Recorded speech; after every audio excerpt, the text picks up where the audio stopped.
আয়াতুল কুরসি পড়ে ভুলেও একটি কাজ করবেন না। সব সময় মনে রাখবেন, আয়াতুল কুরসি হচ্ছে কোরআনের ভিতরে যত আয়াত রয়েছে, সূরার দিক থেকে সূরা ফাতিহা অনেক উত্তম এবং ইয়াসিন সূরা অনেক উত্তম, সূরা বাকারা অনেক উত্তম, তবে আয়াতের দিক থেকে সর্বশ্রেষ্ঠ আয়াত হচ্ছে আয়াতুল কুরসি। আয়াতুল কুরসি হচ্ছে অনেক ফজিলতপূর্ণ একটি আয়াত।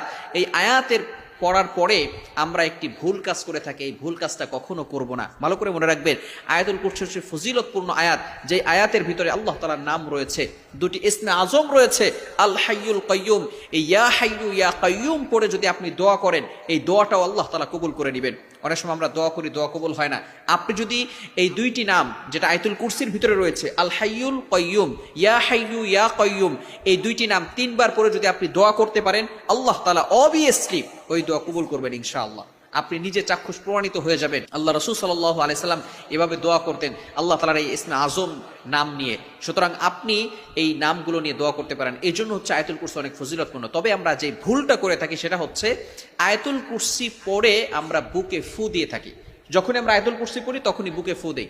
বুকে ফু দেওয়ার ব্যাপারে কোনো হাদিস আছে কিনা? আসলে হাদিসের ভিতরে আসছে, আল্লাহ রাসূল সাল্লাল্লাহু আলাইহি ওয়াসাল্লাম বলেছেন, মান ক্বারাআ আয়াতাল কুরসি ফি দুবুরি কুল্লি সালাতিন মাকতুবা, যে ব্যক্তি 5 ওয়াক্ত নামাজের পরে আয়াতুল কুরসি পাঠ করবে। এখানে ফু দেওয়ার কথা বলা হয় নাই।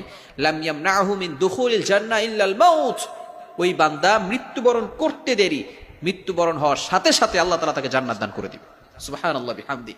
সুতরাং যখন কোনো বান্দা আয়াতুল কুরসি পড়বে 5 ওয়াক্ত নামাজের পরে, দৈনিক যদি আপনি 5 ওয়াক্ত নামাজের পরে আয়াতুল কুরসি পড়তে পারেন, অবভিয়াসলি আল্লাহ পাক রব্বুল আলামিন, আল্লাহ রাসূল সাল্লাল্লাহু আলাইহি ওয়াসাল্লামের মাধ্যমে জানিয়ে দিয়েছেন, ঘোষণা করে দিয়েছেন, উইল গো টু প্যারাডাইস। আল্লাহ পাক রব্বুল আলামিন তাকে জান্নাতের ব্যবস্থা করে দিবেন। তবে আমরা আয়াতুল কুরসি পড়ে বুকে ফু দিব না, এটা হাদিসের ভিতরে নাই।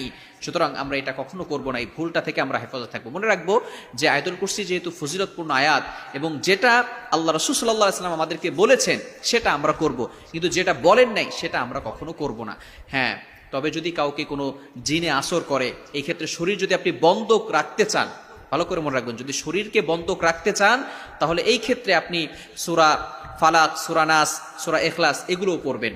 তবে এই ক্ষেত্রে আপনি সবসময় মনে রাখবেন, আয়াতুল কুরসি পড়ে আপনার ফু দেওয়ার কোনো দরকার নেই। এই ভুলটা আমরা কখনো করব না। এই ভুল থেকে আমরা সবসময় বেঁচে থাকবো এবং আল্লাহ পাক রব্বুল আলামিন যেই বিধিবিধানগুলো আমাদেরকে দিয়েছেন এগুলো পরিপূর্ণভাবে মানার চেষ্টা করব এবং বেশি বেশি করে আয়াতুল কুরসি পড়ার চেষ্টা করব। কারণ আয়াতুল কুরসির ভিতরে আল্লাহ তাআলার পরিচয় রয়েছে, আয়াতুল কুরসির ভিতরে আল্লাহ তাআলার নাম রয়েছে, আল্লাহ তাআলার পরিচয় রয়েছে। আল্লাহ তাআলা বলেন, আল্লাহু লা ইলাহা ইল্লা হুয়াল হাইয়ুল কাইয়ুম।